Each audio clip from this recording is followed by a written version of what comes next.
Bismillahirrahmanirrahim. Assalamualaikum warahmatullahi wabarakatuh. Selamat pagi anak-anak hebat, siswa dan siswi kelas 7 SMP Terbuka Negeri 5 Medan dimanapun kalian berada.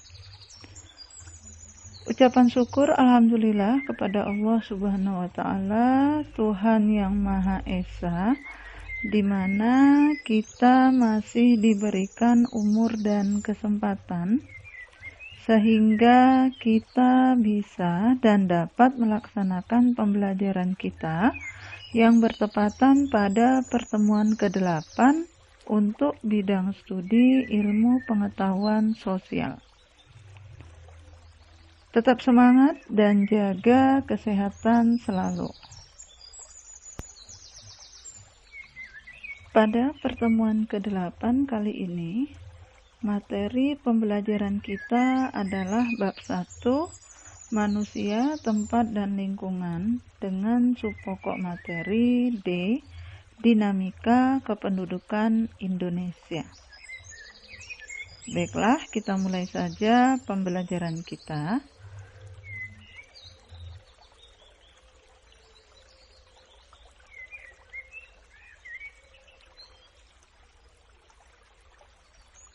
Sebelumnya, yaitu materi ke-7, telah dijelaskan bahwa dinamika kependudukan Indonesia terdiri atas 1.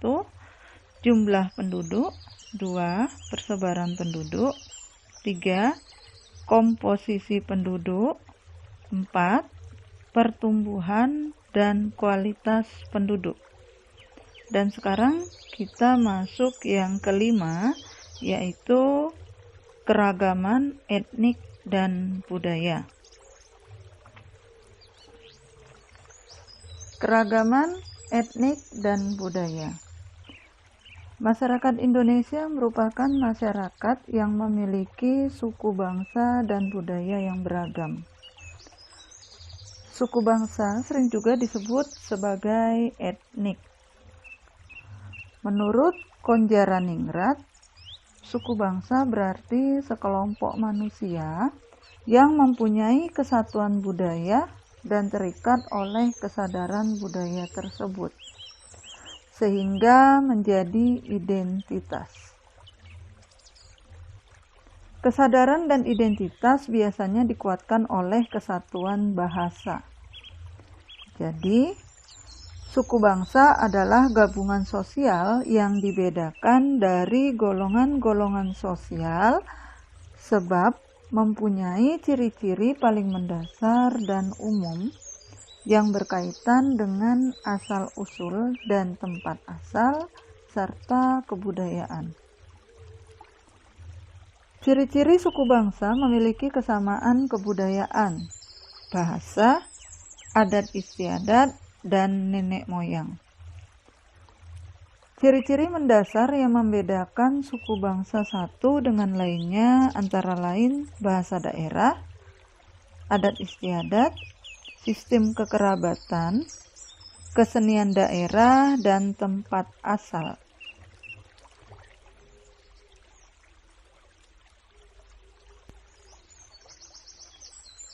Keberagaman bangsa Indonesia terutama terbentuk oleh jumlah suku bangsa yang mendiami berbagai lokasi yang tersebar. Setiap suku bangsa mempunyai karakter tersendiri, baik dalam aspek sosial atau budaya. Menurut penelitian Badan Pusat Statistik yang dilaksanakan pada tahun 2010, di Indonesia terdapat 1.000 suku bangsa. Antar suku bangsa di Indonesia mempunyai berbagai perbedaan dan itulah yang membentuk keanekaragaman di Indonesia. Kehidupan sosial budaya masyarakat Indonesia sangat beragam. Keragaman tersebut dipengaruhi faktor lingkungan.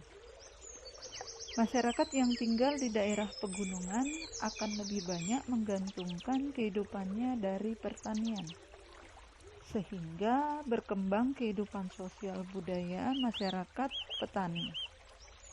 Sementara itu, itu, daerah pantai akan memengaruhi masyarakatnya untuk mempunyai mata pencarian sebagai nelayan, dan berkembanglah kehidupan sosial masyarakat nelayan.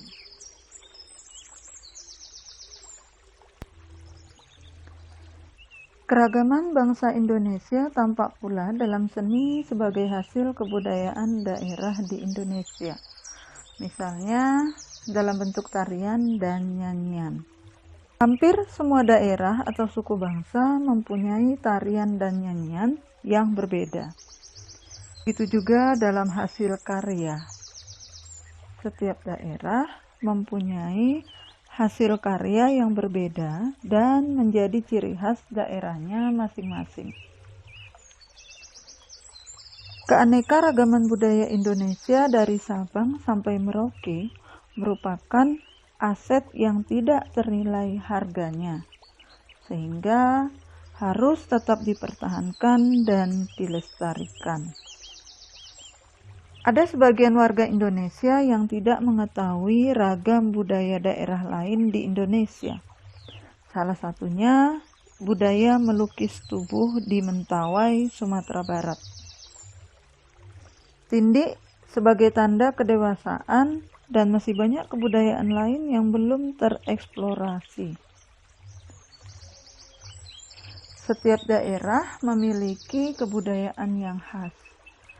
Keragaman budaya tersebut dapat diketahui melalui bentuk-bentuk pakaian adat, lagu daerah, tarian daerah, rumah adat, upacara adat, dan lain sebagainya.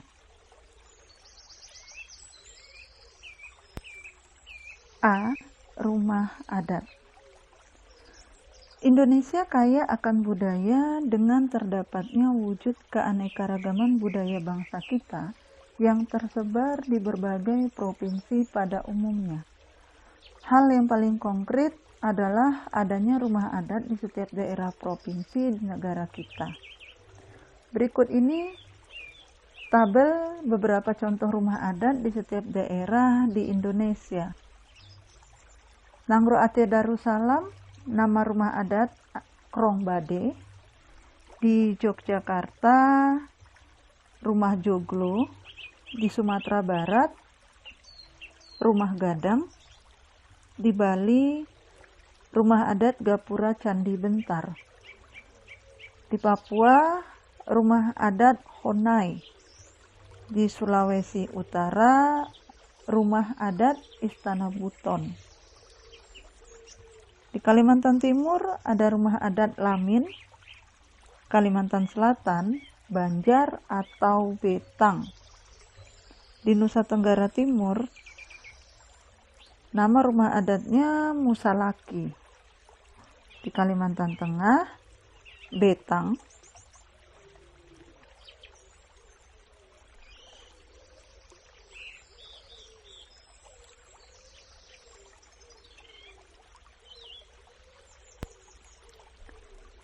B. Pakaian adat.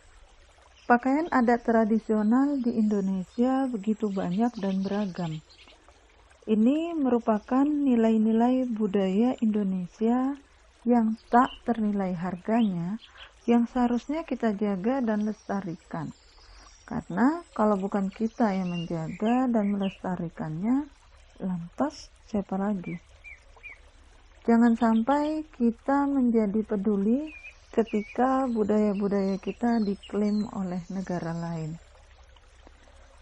Berikut ini ada 2 contoh pakaian adat dari daerah di Indonesia.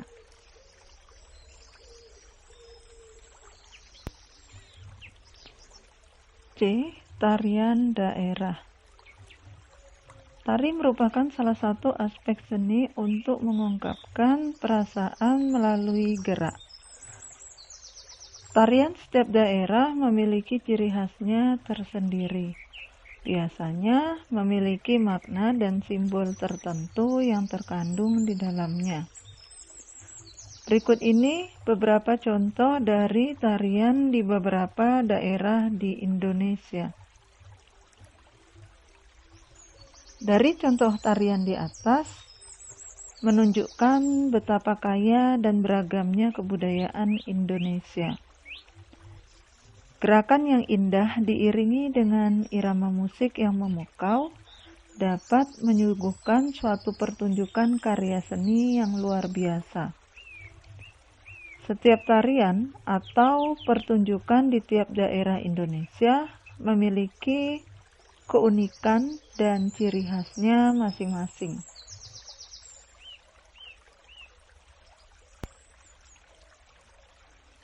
Itulah materi kita di pertemuan ke-8 bab 1 tentang manusia, tempat dan lingkungan dengan subpokok materi D. Dinamika kependudukan Indonesia. Sekarang ada beberapa pertanyaan yang harus kalian jawab. Di antaranya adalah 1. Tuliskan ciri-ciri mendasar yang membedakan suku bangsa satu dengan lainnya. Pertanyaan kedua, carilah informasi dari berbagai sumber, baik itu buku, internet, dan lain-lain, tentang berbagai jenis pakaian adat dari beberapa daerah di Indonesia. Kemudian tuliskan hasilnya pada tabel berikut.